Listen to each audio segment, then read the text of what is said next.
नमस्कार।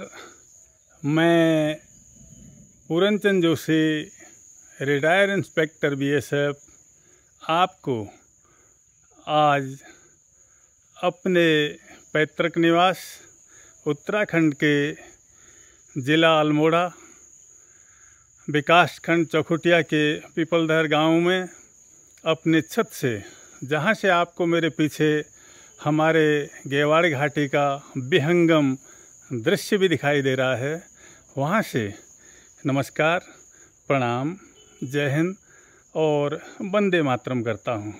मित्रों, जैसा कि आपको पता है, मैं अपने पिताजी की जीवनी के 3 भाग आपको पहले भेज चुका हूँ और आपको काफ़ी पसंद भी आए होंगे।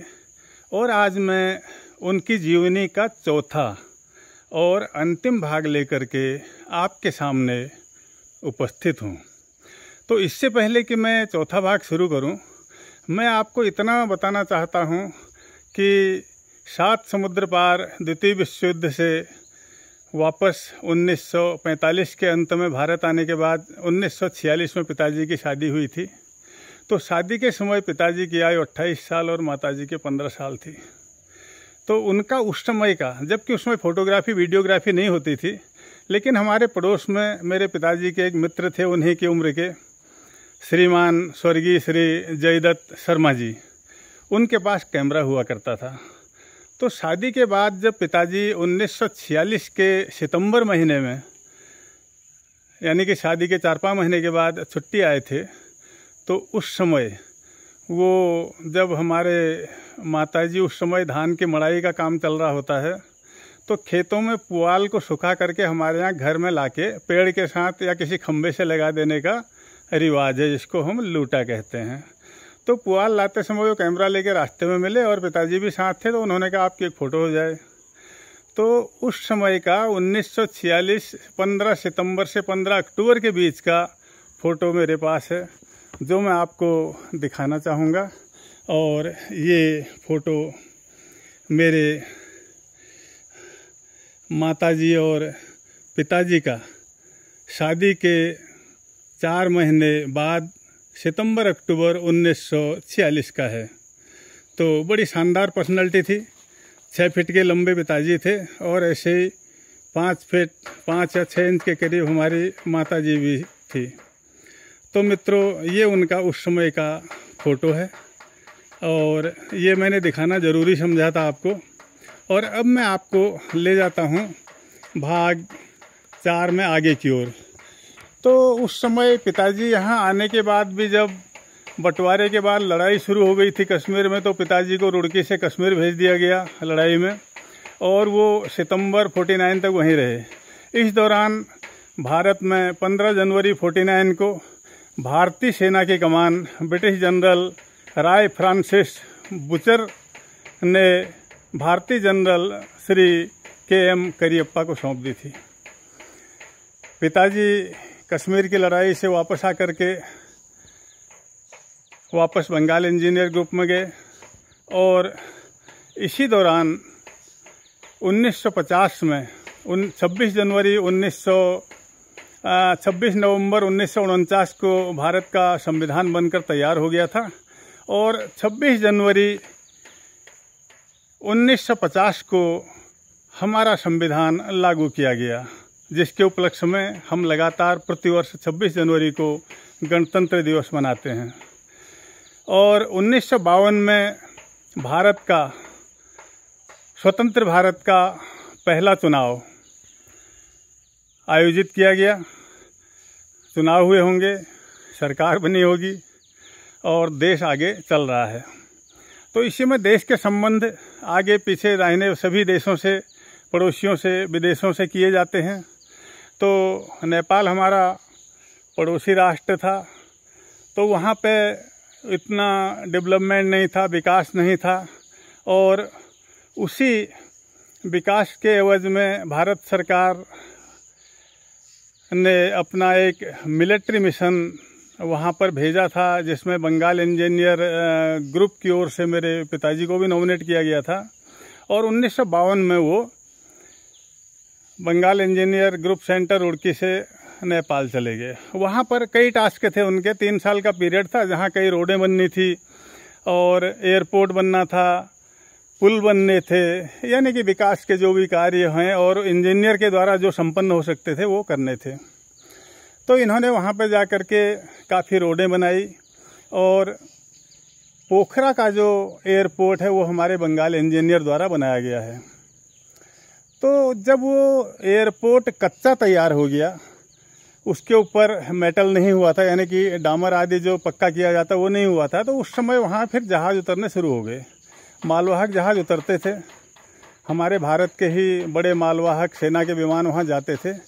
तो पिताजी बताते हैं कि वहाँ पे जहाज़ उतरने से पहले, जैसे कल जहाज़ उतरना है तो हम आज से ही हमें पीवीसी रोल बिछाने होते थे। उसमें पीवीसी रोल एक तिरपाल जैसा होता है जिसमें कुछ तारकोल मिक्स होता है उस तिरपाल पर, तो उसको पूरे एयरपोर्ट में बिछाना होता था पूरी रात, और तब जाके अगले दिन उसमें जहाज़ उतरता था और उतरने के बाद पीवीसी रोल को वापस उठा लिया जाता था।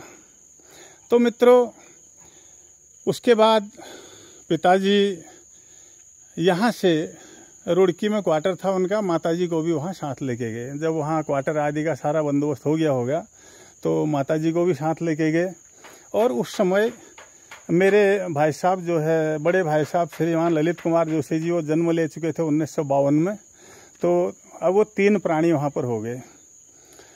इसी दौरान 29 मई 1953 को ब्रिटेन का जो एवरेस्ट का दल था उसने पहली बार सर एडमंड हिलेरी और नेपाली शेरपा तेंजिंग नोर्गे ने ब्रिटिश सरकार का जो एवरेस्ट अभियान था उसके चौथे दल ने इसमें सफलता प्राप्त की थी। ये उनका चौथा अभियान था और इसमें एडमंड हिलेरी और तेंजिंग नोर्गे ने वहाँ पर चढ़ने में सफलता प्राप्त की थी और उन्होंने वहाँ पर झंडा लहराया था, भारत का भी अपना भी।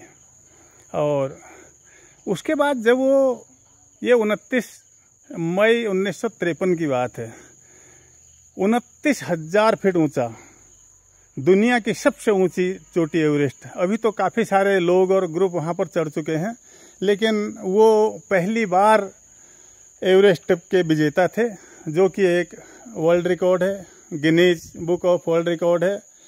और उसके बाद हिलेरी जी को कई जगह नेपाल आदि देशों में उनके देश का राजदूत भी नियुक्त किया गया।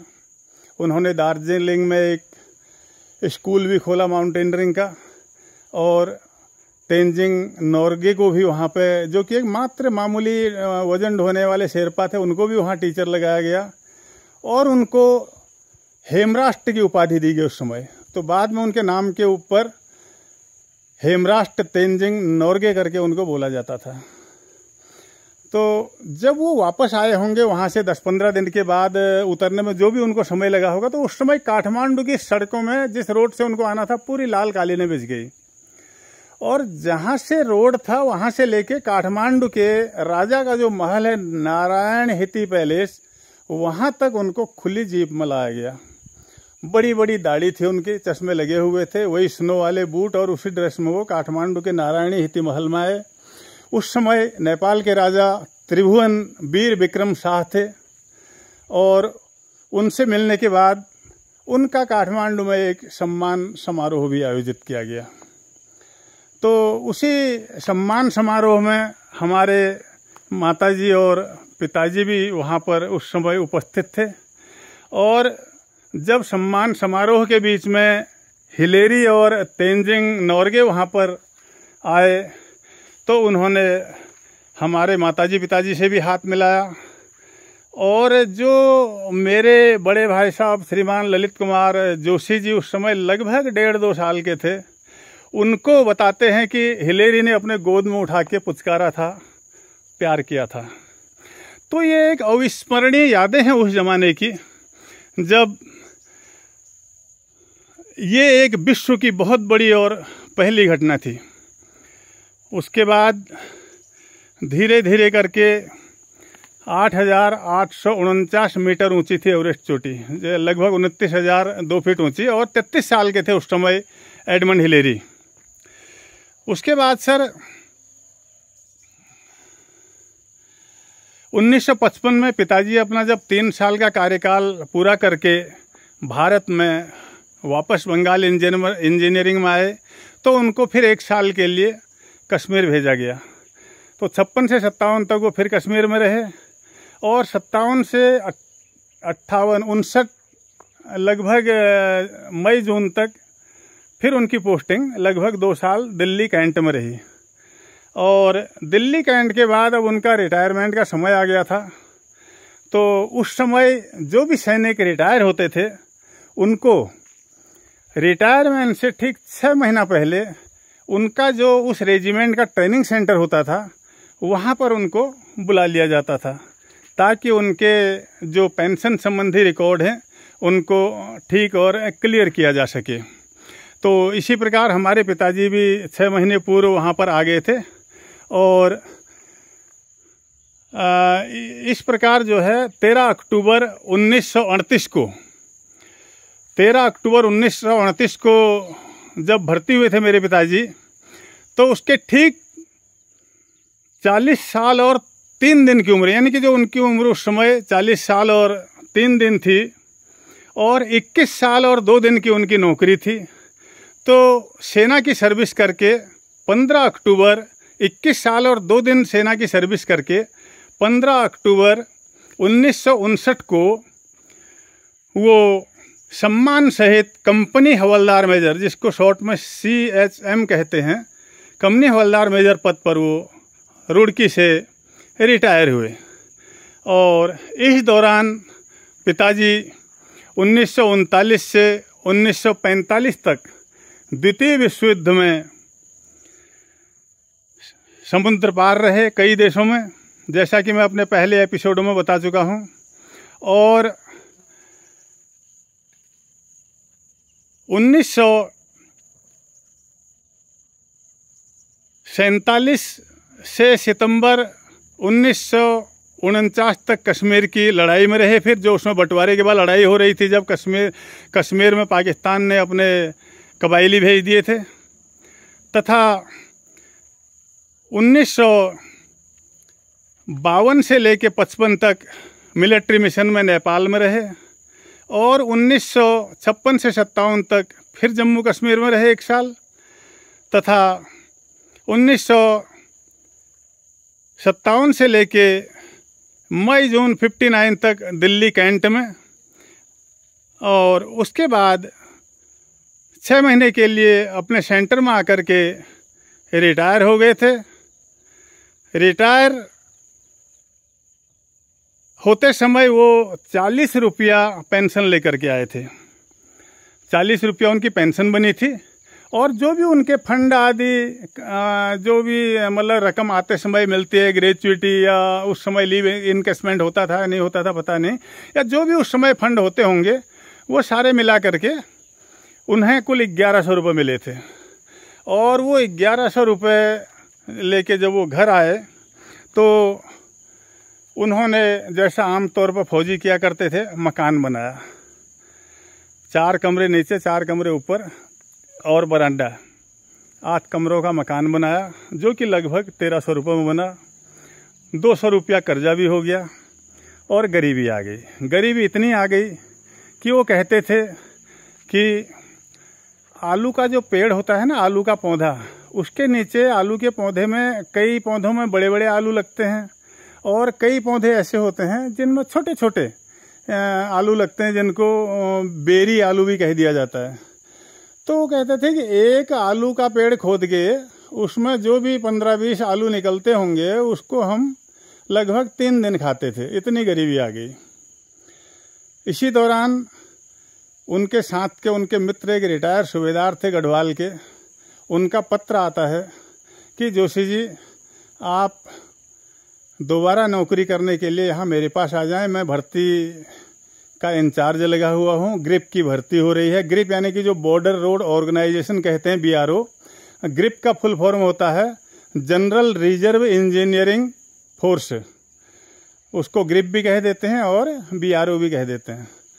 तो BRO में भर्ती के लिए वो जब गढ़वाल में गए तो वहाँ उनको एक रैंक अप ले लिया गया।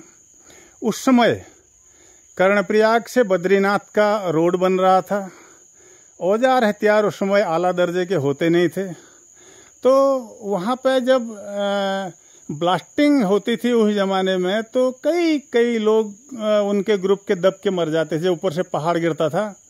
तो वो भी 3 बार पहाड़ में दबे थे, लेकिन किस्मत अच्छी की थी, तीनों बार बचने के लिए पैर उनका ज़रूर एक खराब हो गया था, लेकिन फिर भी थोड़ा सा चल लेते थे। थोड़ा सा दिक्कत ज़रूर होती थी। उसके बाद जब मुसीबतें बढ़ गई तो वो 1964 के स्टार्टिंग में ग्रिप को छोड़ करके आ गए और यहाँ हमारे चौखुटिया में आकर के उन्होंने इंटर कॉलेज के सामने एक दुकान खोल दी। दुकान में स्टेशनरी और ये टॉफ़ी बिस्कुट आदि जो जनरल स्टोर का सामान होता है उसके साथ साथ पान था। यानी कि दुकान हमारी पान की दुकान के नाम से फेमस थी। और हमारे पिताजी को छोटे बड़े बच्चे बूढ़े महिलाएं पुरुष सभी बूबू करके बोला करते थे। बूबू बड़ा सम्मानजनक शब्द होता है, यानी कि दादा। तो जो भी कहा पान बूबू, जहाँ भी वो जाते थे, हाँ भाई पान बूबू आ गए, पान बूबू आ गए। और वो बहुत तगड़ी पर्सनैलिटी थी, मोटे भी थे। तो कई लोग उनको, खासकर स्कूल के जो स्टूडेंट हैं वो मोटू बुढ़ा करके भी बोलते थे। और मैं जब पढ़ता था या मेरी बहन थी, बड़े भाई लोग पढ़ते थे तो हमको चिढ़ाते भी थे। हमको हमारा नाम न ले करके मोटू मोटू करके बोल देते थे। तो खैर जो भी है वो हम भी उसको मजाक में लेते थे, बड़ा अच्छा लगता था। तो दुकान के बाद फिर घर ठीक ठाक अच्छा चलने लग गया और खेती पाती से अनाज हो जाता था। दुकान से कमाई से हमारी पढ़ाई लिखाई और ये जो भी घर के कार्य हैं वो निपट जाते थे। उसके बाद 1973 में बड़े भाई साहब टीचर लग गए जोरासी इंटर कॉलेज में और 74 में उनकी शादी हो गई। और उनके बाद के जो भाई साहब थे मेरे, वो 1955 में पैदा हुए थे और 1972 में वो मैट्रिक के बाद साधु बन गए थे और वो इस्कॉन से जुड़े हुए थे। इस्कॉन के ग्रुप में वो कार्य करते रहे और उन्होंने महर्षि महेश योगी के आश्रम में योगा के बाद भी प्रशिक्षण लिया था और उसी योगा के इंस्ट्रक्टर के रूप में वो अमेरिका के कैलिफोर्निया और स्विट्ज़रलैंड में भी रहे। उसके बाद वो भारत आ गए थे और यहाँ पर अपने हिसाब से एक संत की जीवन के हिसाब से जीवन यापन करते रहे। और उनको कुछ अस्थमा की प्रॉब्लम थी, श्वास की। 1 अगस्त 1998 को उन्होंने समाधि ले ली, यानी कि उनका निधन हो गया। तो तीसरे नंबर की मेरी बहन थी। इंटर करने के बाद 4 दिसंबर 1979 को 79 को उनकी शादी हो गई थी और मैं 26 अक्टूबर 1980 को BSF में भर्ती हो गया। 5 मई 1982 को मेरी शादी हुई, 3 बच्चे हुए और आज 2 की शादी हो चुकी है, एक अभी अनमैरिड है। तीनों बच्चे अपना जॉब कर रहे हैं, यानी कि परिवार बहुत अच्छा चल रहा है। और मैं जहाँ भी जाता हूँ घूमता रहता हूँ, रिटायरमेंट का पूरा आनंद लेता हूँ और किसी भी प्रकार के चिंता या टेंशन से बिल्कुल भी ग्रसित नहीं रहता हूँ। और ऐसे करते करते 6 फरवरी 1996 को 76-77 साल की उम्र में मेरे पूज्य पिताजी, जो कि द्वितीय विश्व युद्ध की और कश्मीर की लड़ाई के योद्धा थे, उन्होंने अंतिम सांस ली। मैं उस समय जम्मू कश्मीर के उधमपुर में था, तो अंतिम दर्शन तो मैं नहीं कर पाया। उस समय टेलीग्राम ही होता था, 3 दिन बाद टेलीग्राम मिला और अगले 3 दिन बाद मैं घर पहुंचा था। खैर जो भी है, समय के अनुसार इंसान को चलना पड़ता है। अपनी भावनाओं को, जो हमारी भावनाएं हैं, हमारे अपने माँ बाप के प्रति जो प्यार होता है, उसमें जो दुख होता है, उनके कष्ट, उनको जाने से या उनको कोई कष्ट होता है उससे, तो वो भी अपने मन में होता है और बहुत ज़्यादा होता है। उसको दिखाया नहीं जा सकता, महसूस किया जा सकता है। तो मैंने भी बहुत महसूस किया, दर्शन नहीं कर पाया था। और उसके बाद फिर मेरी भी नौकरी चलती रही और 30 नवंबर 2018 को मैं रिटायर हो गया 38 साल नौकरी करके। उसके बाद मैं घूमता रहता था और बहुत अच्छी अच्छी जगह घूमा, लेकिन मेरे दिमाग में कभी ये नहीं आया कि मैं यूट्यूब चैनल बनाऊं और अपने यात्राओं को लोगों तक पहुंचाऊं। तो बाद में मुझे मेरे बच्चों ने और बहुओं ने प्रेरित किया, उन्होंने मेरे लिए यूट्यूब चैनल बनाया और धीरे धीरे करके अभी लगभग 2 साल पहले बना हुआ है वो चैनल धीरे धीरे अपनी गति पकड़ रहा है और आज यहाँ तक पहुँचा है। और ये हमारे पिताजी की मित्रों जीवन यात्रा थी और आगे अगर मुझे समय लगा तो मैं अपनी जीवन यात्रा भी कुछ समय के बाद शुरू करूँगा। और ये कैसा लगा आपको मेरा 4 भागों में पिताजी का एपिसोड जो आज समाप्त हो रहा है, ज़रूर लाइक, कमेंट, शेयर और सब्सक्राइब कीजिएगा। मेरे चैनल का नाम है फौजी अंकल, मात्र फौजी अंकल 2 शब्द हैं। और एक गोल स्क्वायर में मेरी डीपी आती है यूनिफॉर्म में, खाकी वर्दी में। इसी के साथ मैं अपने अगले वीडियो आने तक आप सब मित्रों से इजाज़त लेता हूं। और जो भी मेरे वीडियो आते हैं उन्हें पूरा प्रयत्न कीजिएगा देखने का। और वीडियो अगर आपके उसमें नहीं खुल रहा हो तो मेरा वीडियो पर अपना मोबाइल नंबर दिया होता है, तो आप मोबाइल नंबर को सेव करें। सेव करने के बाद कोई भी लिंक और वीडियो खुल जाता है।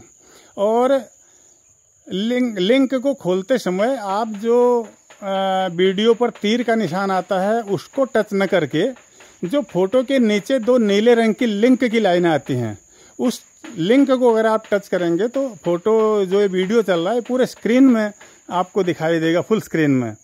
तो इसी के साथ मैं Puranchand Joshi, retired inspector BSF, Chaukhutia ग्राम पीपलधार स्थित अपने घर की छत से आपको नमस्कार, जय हिंद, प्रणाम और वंदे मातरम करता हूँ।